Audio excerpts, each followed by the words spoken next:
Hey guys, welcome to the I Am the Possible podcast experience, the place where possibilities become perspective and where men are given the information that they need to overcome self-doubt, burnout, and social stigmas.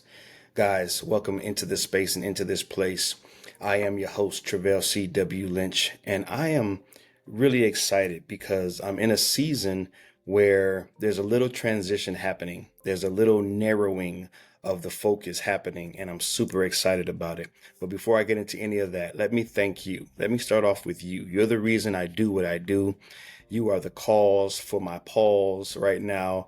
I just want to thank you, right? As I always say, your presence is the greatest present that you guys could ever give me. So thank you so much for rocking with me. Thank you so much for every download, for every share, every comment, every like.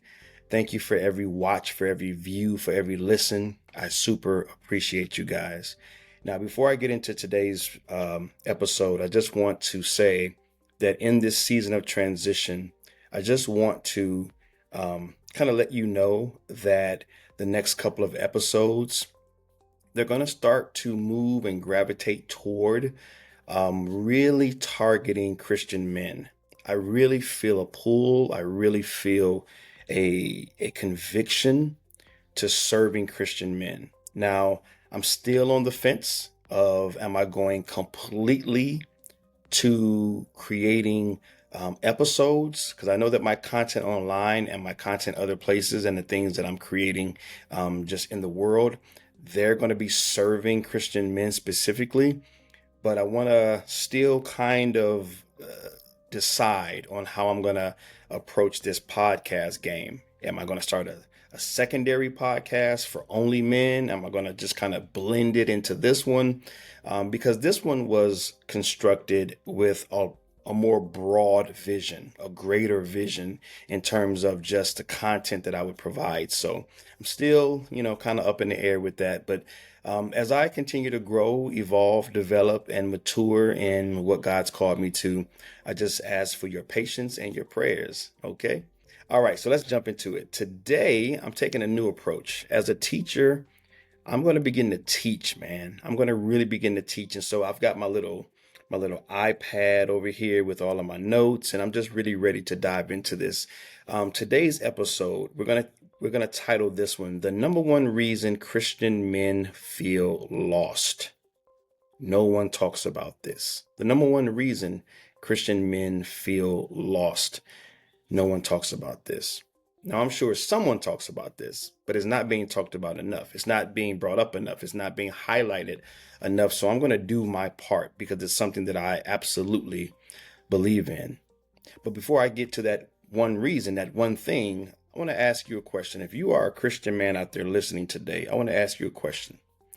Are you trying to lead? Are you trying to stay strong? Are you trying to grow spiritually? But you continue to feel isolated. You continue to feel unseen, unsupported. You feel devalued. It's like you're trying to hold it all together publicly, but in private, right? You're falling apart, when it's just you.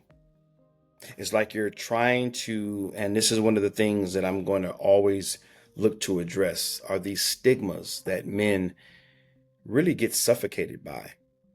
We're trying to live, we're trying to breathe as men, and these stigmas, they just keep suffocating. They have like a suffocating hold. It's like it's so hard to get away from these stigmas because they're just so ingrained in our culture and even within the church. But one of the stigmas for men, and I may be speaking to you today, is that you're always trying to do things on your own. You're trying to make it happen on your own. I used to have a close buddy, and every time I would call him or text him or whatever, and he would always say, trying to make it happen, make it happen, make it happen. But he was always solo. He was always trying to make it happen on his own. And so that's one of the things that we have to deal with as men. We're kind of taught, we're kind of pushed into this concept of stand on your own 2 feet, grind, do your thing, you do it, you make it happen. If it's up, what's the old one? If it's to be, then it's up to me, right? It's all of these things about doing things on your own. But let me jump right into my content today, because I want to let you know something. The success of anything is built on the back of relationship. Yeah. The success of anything is built on the back of relationship. I don't care what you name. It is not successful if it does not succeed in the area of solid relationships. You can take nature.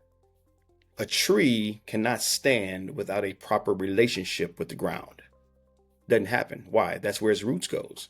If you uproot the tree and it no longer has a relationship, a connection with the soil, with the ground, what does the tree do? It falls over. Think about business, right? What do? We create partnerships, handshakes, contracts. That's relationships. What about marriages, right? They get strained because the relationship is strained. So when the relationship kind of falls apart, then the marriage itself falls apart. I don't care what area of life you name, it's going to be a relationship that's going to create the success. And you and I, my brothers, we are no different. We require a certain kind of relationship if we're going to succeed in the way that we want to succeed. If we want to grow and develop the way that we want to grow and develop. I see so many men trying to grow and develop on their own, and they're not able to because of this one reason. So let me get right to it. Mentorship. Yeah, mentorship. Not just your buddies, your homies, your friends, your boys you go out to drink with, your boys you watch the game with, your boys you chop it up with.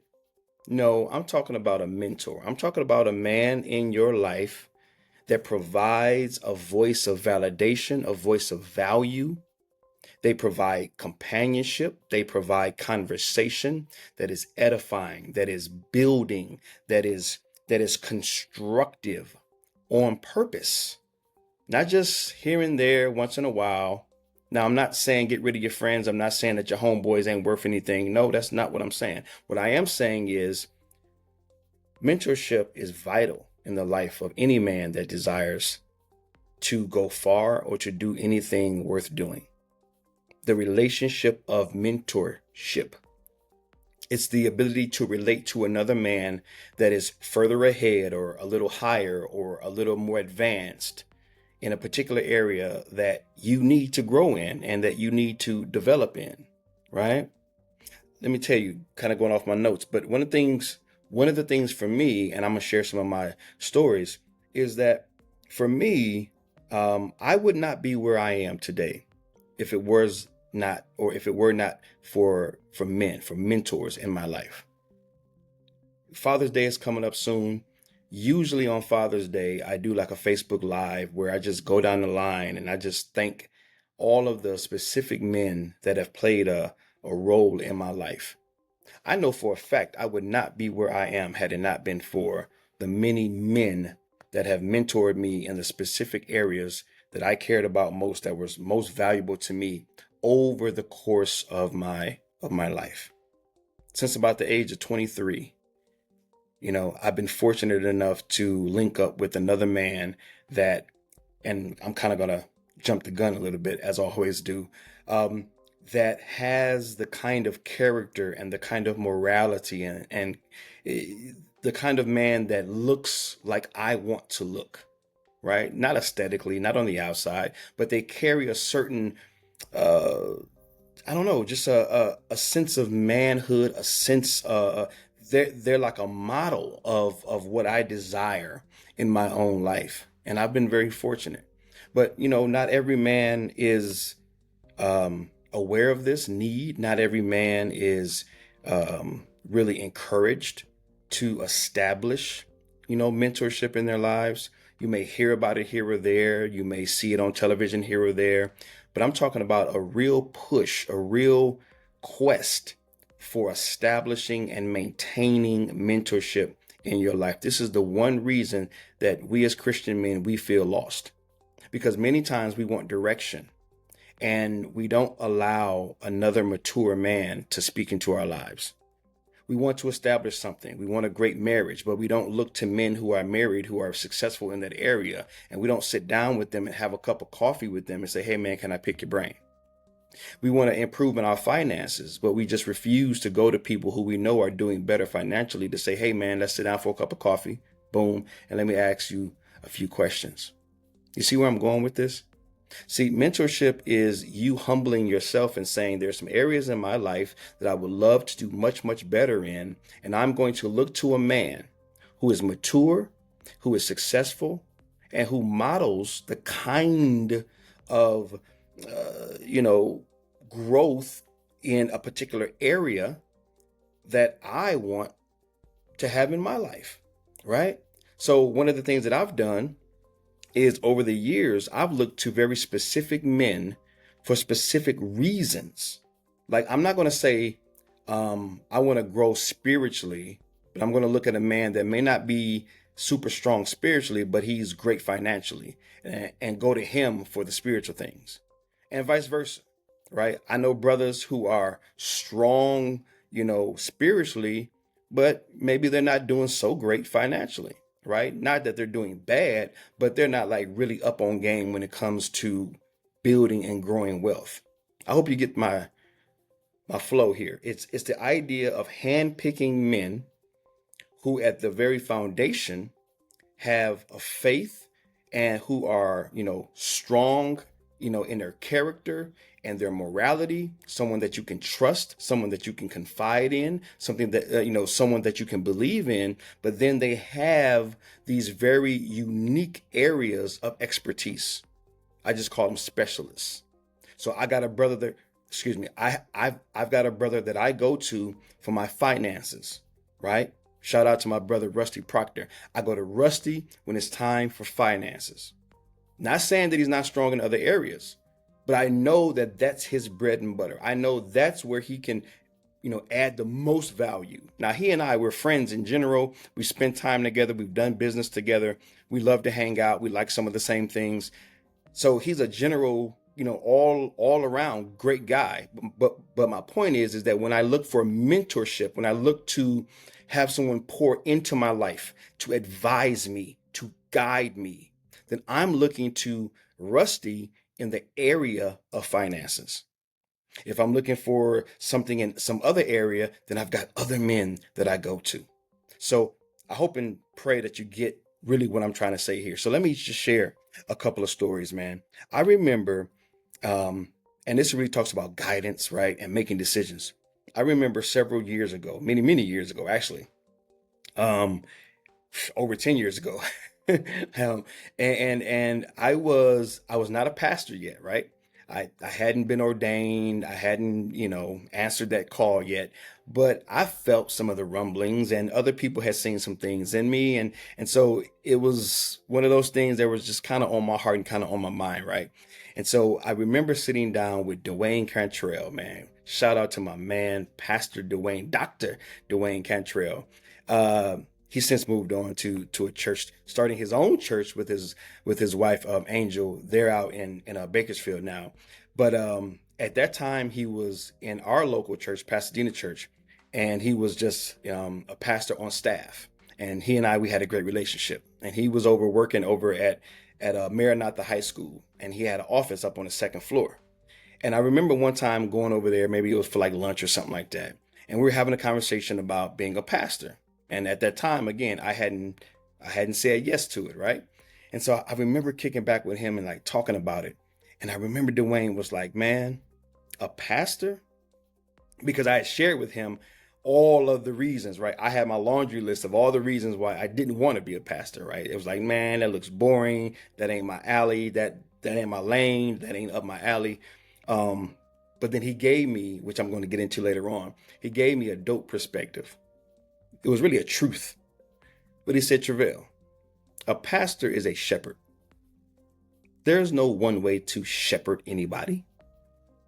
Like, you giving me this laundry list of why you don't want to be a pastor because you think a pastor is Sunday morning preaching. You think a pastor is a robe and a choir. You think a pastor is the grand poobah chairs up on the stage. All of the stuff that you ain't really rocking with. You have this, you've got this diluted, maybe foggy perspective of what it means to be a pastor. He's like, a pastor is a shepherd. Do you have a shepherd's heart? Do you want to care for the flock? Do you want to mentor? Do you want to coach? Do you want to cover other people? And I was like, yeah, that makes sense. He was like, there's no one way to shepherd people. And so that opened up my heart and it opened up my mind. And I believe that it was critical, right? It played a huge part in me later on fasting and praying and allowing God to reveal to me that, yes, I've called you to be a pastor. As a teacher, I've called you to also shepherd in a very specific way, right? But it was through looking to Dwayne, through his mentorship, through me submitting to another man's voice who was further along and more mature than me, right? It was my humility, you feel me? It was me getting over the stigma that I got to do it on my own. I got to do it by myself. I got to figure it out myself. Do you know how long it's going to take for you to figure it out yourself? Like, save yourself some time. Stop trying to figure it out yourself. Just get a mentor. Okay? So that opened me up, man. The other thing that I wanted to share was that one of the major things that I've discovered, and I don't know if you guys, if you guys feel this way too. There's something about companionship and conversations. Like having another brother in your life that you can go and talk to and share things with and be honest and be transparent. And you don't got to fake it. You don't got to look a certain way, sound a certain way, be a certain way. Like you can just be yourself around that brother, knowing that that brother is going to hold space for you. In other words, he's going to show up with the intent of being of service to you, not distracted by other things and not trying to push any agenda. That's what holding space really means, right? Just trying to be with you in the journey, right? There's something about it, man. And if you don't have that established in your life, that's why you feel lost, right? Because sometimes you don't even have to know where you're going. Just as long as you got somebody with you, you good. And that's what a mentor does. Sometimes you don't know where life is taking you. You don't know what's around the corner. But as long as you got another brother in your court with you, you got another brother side by side, locked arms, shoulder to shoulder, you got somebody else with you, then you can continue to take the next steps forward. And sometimes that's all it takes in life, is just you taking the next steps forward. But sometimes you taking the next steps forward depends on you having a brother in your life that, in just a moment, I'll share the 5 benefits to having, a mentor in your life, having that man in your life to help you to take those steps forward. It's just something about it, man. So let me jump right into this, man. All right. So I'm going to share what mentors provide, and then I'm going to share how to get started. All right. Hope I've done a good enough job with just kind of sharing like what mentorship is and just why it's so critical, right? All right, man. Number 1. And yes, I've got 5 P's, right? These are my 5 P's to why you need a mentor or what mentors provide. All right. Number 1, they provide perspective, right? My spiritual mentor, shout out to Kenichi Yoshida. He provides me with a worldview that I never would have had unless I was in a relationship with him. He widens my lens. He helps me to see the world beyond California, beyond America, beyond the local church, beyond my local context. And that is so beneficial to me. I see the world in a whole different way, and I'm able to be more empathetic, more compassionate, more caring, more present with humanity since I've linked up with Kenichi, and he's helped me to mature in my ability to humanize and to give dignity and to be present with men, right? It's something about the things that he's revealing to me, showing me, exposing me to. I see the world much larger. I see God much larger. I see myself much larger. I see my family much larger. I had a very small scope, but through Kenichi's mentorship spiritually, I've broadened, right, my perspective, and I see the world in a whole different way. And that means that I become like better in who I am. So whoever I'm serving, guess what? When I go out to serve, they get a greater version of me.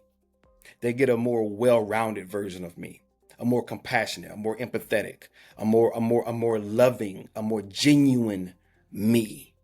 I'm able to talk to people groups. I'm able to talk to, different genders or different whatevers because I've grown to appreciate them because of Kenichi's mentorship. So perspective is the first thing. Second, mentors provide a picture or a example, right? It's a temporary template. And what I mean by that is that you're not trying to replicate them step for step. You're not trying to become them, but they provide a picture of what you desire to be. And it's in that picture you're able to continue to look at something and say, okay, I'm able to look at him, reflect on myself. Okay, these are some areas I need to improve in. Okay, I keep looking at something. Jesus was a picture. I believe that's why Jesus says, come follow me. Come follow me. You notice he didn't just say, come listen to me. Now, of course, following Christ, there was an element of listening. Sermon on the Mount. Every time he opened his mouth, right, he was speaking nothing but truth, nothing but wisdom, nothing but love. But there was also something in following Christ, observing the Christ, watching the Christ, do what the Christ does, right? So mentors give you a picture. Thirdly, they give you a partnership. They're in the ship with you, right? It becomes a bond. And the note that I took down for here is it provides authentic accountability. Why? Because with this partnership, your success becomes their success. Now they have a built-in incentive. They're looking at you honoring who they are. They're honoring who you are, and they want you to win. Mentors want you to win because now there is a partnership, a relationship. There's a connectivity that's happening. And when you win, they get to share in that joy. When you're healed, they get to share in that joy. When you make progress, they get to share in that joy. You see? So there's a built-in incentive for them. They want to see you win. So you have a partnership. Number 4, they provide protection. Shout out to, I forgot his name. It's not coming up right. Oh, there it is. Okay. Just had a little brain slip right there. Darren Atwater. Shout out to my brother, Darren Atwater. Now, he's not a mentor up close, but he's a mentor from afar. Right. And I'm going to be talking about that in just a moment. Sometimes your mentors are not those that are like right up on you. Sometimes mentors are ones that you can look at and watch from a distance. They're doing things in the world that inspire you, that motivate you, that give you a frame of reference of what excellence is. And Darren Atwater, he's a conductor, a writer, a musician for this amazing symphony out in Baltimore. And I've been following him for years, watching him for years. And, every now and then we'll jump on IG and he'll just DM me 1 or 2 words. And it carries me for years. But one of the things that he shared with me is something called blind spots. Watching your blind spots. You know how in a car, you got your mirrors, you're checking the mirrors and everything, but you still got a blind spot. There's still an area in your life that you just can't see no matter how great of a driver you are. You've checked that mirror, you checked that mirror, you checked that mirror. Like you've checked all your mirrors and you are an excellent driver, yet there is still a blind spot. And if you try to get over in a different lane and there's another car coming, boom, you crash.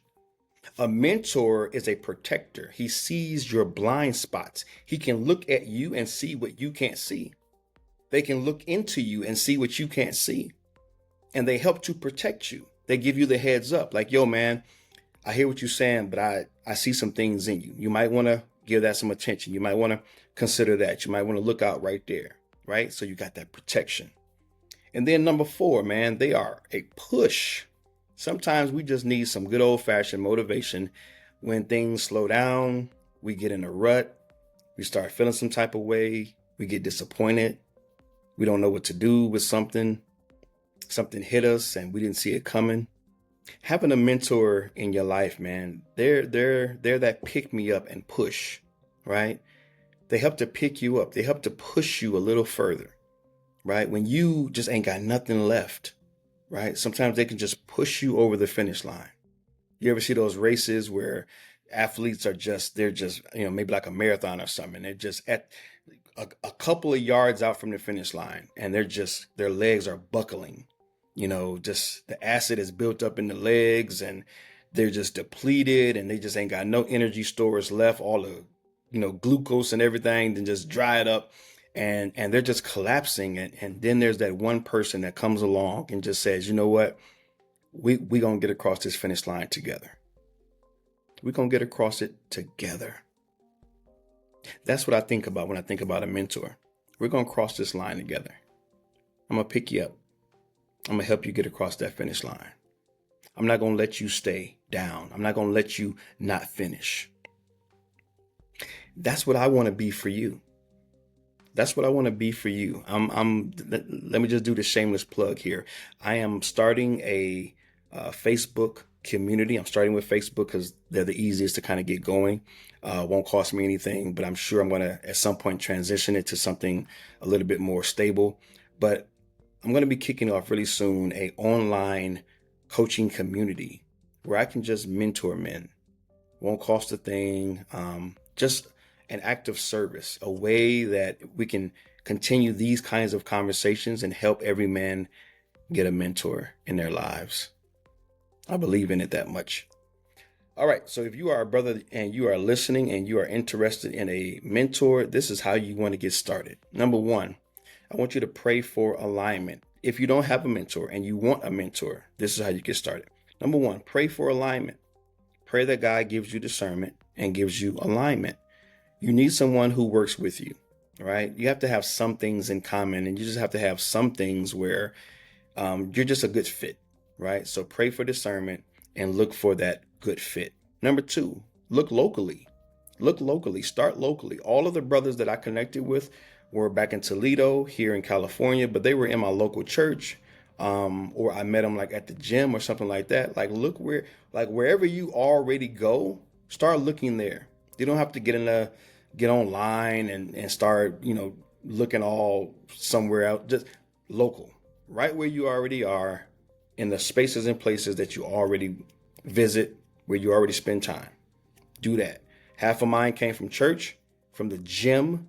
Where else? Those are the only two that really come to mind right now. But the point is, I found my mentors in places and spaces that I was already spending time in. All right. Let's not overcomplicate it. Number three, seek a man that possesses the character traits that you desire. Right. So they have to be, or they at least should be, someone who inspires you, someone who by their very presence pulls you forward. Right. They have to be someone that you look to and say, yeah, that's the kind of guy I want to be. That's the kind of man I want to be. Right. So you want to look for men who possess that character trait that you desire to create within yourself. Fourthly, ask directly, set the expectations. So when you do identify a brother and you say, hey, man, can I treat you to a cup of coffee, whatever? Hey, I was thinking about getting a mentor and I was wondering, would you be willing? Whatever, right? Start small, right? Once a month, whether it be a call, it can start off as text messages, phone calls, or at the local coffee shop, whatever that looks like for you. But you want to ask these brothers directly. Let them know that you're looking to grow in some areas. You're looking to, find some direction in life. You're looking to grow and level up in these specific areas of your life. And let them know your intention and let them know that you've been watching them and that you see that they possess the kind of things that you want to possess. Let them know that directly so that they are very clear about the ask, so that there's no miscommunication or misunderstanding. And now you have expectations of them, but then they're not providing them because they never knew that you saw them that way. Tell them that you see them as a potential mentor and you would like them to consider mentoring you and start small. Start small. Let it grow from there. If you guys are clicking and things are popping, then hey, like brothers do, we're going to find ways to hang out. We're going to find ways to increase the frequency of, getting together and chopping it up. So start small. And then lastly, if none of that stuff locally works for you, then I will suggest that you join some sort of online community group, right? Like the one I'm starting. But something, a meetup group. This could be brothers that you don't even, know, but there's some meetup groups locally in your area.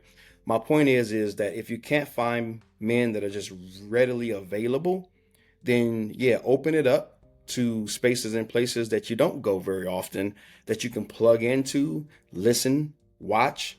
And when you identify somebody that they might be a good candidate, they might be a good fit for me, then that's when you want to go ahead and make your move and go ahead and ask them and see about, making that connection. All right. But again, man, in closing, like I said, I don't know the name of it yet. And, how it's all going to fit together, but I will be including that information in the show notes. I will be including that information in upcoming episodes as I develop that Facebook group, because I want anyone who is interested to be able to get the mentorship that they desire and that they deserve. All right. So that's it, man, for this one. Go ahead and wrap it up, man. I hope and pray that you guys have received some value. If you are a man and you know another man that might need this episode, please pass it on. It only takes a few seconds to hit a button somewhere on your smartphone, hit a share, and go ahead and text it or send it out. You know how we do. But that's it, man. I love y'all. I'm praying for y'all. I believe in y'all, man. Thank y'all so much for rocking with me once again. Some of you guys are listening, but if you are listening or if you're watching, right, I am continuously looking to grow my YouTube channel. So if you are not watching this on the tube, you should be watching on the tube. Okay, so please subscribe to my YouTube channel. Let other folks know about the YouTube channel. It is iAMthepossible on YouTube. Would love to have you guys subscribe and hit that notification bell so that you can be notified each and every time I drop new content. All right. Love y'all for y'all support, man. Love y'all for y'all presence. You guys are awesome. Until next time, man, this is Treveal C.W. Lynch. This is the I Am the Possible podcast experience, the place where possibilities become perspective and where men can get the information that they need to overcome self-doubt, burnout, and these social structural stigmas. You ain't got to man up. You got to find a man to link up with. You feel me? You dig? All right, man. See y'all next time.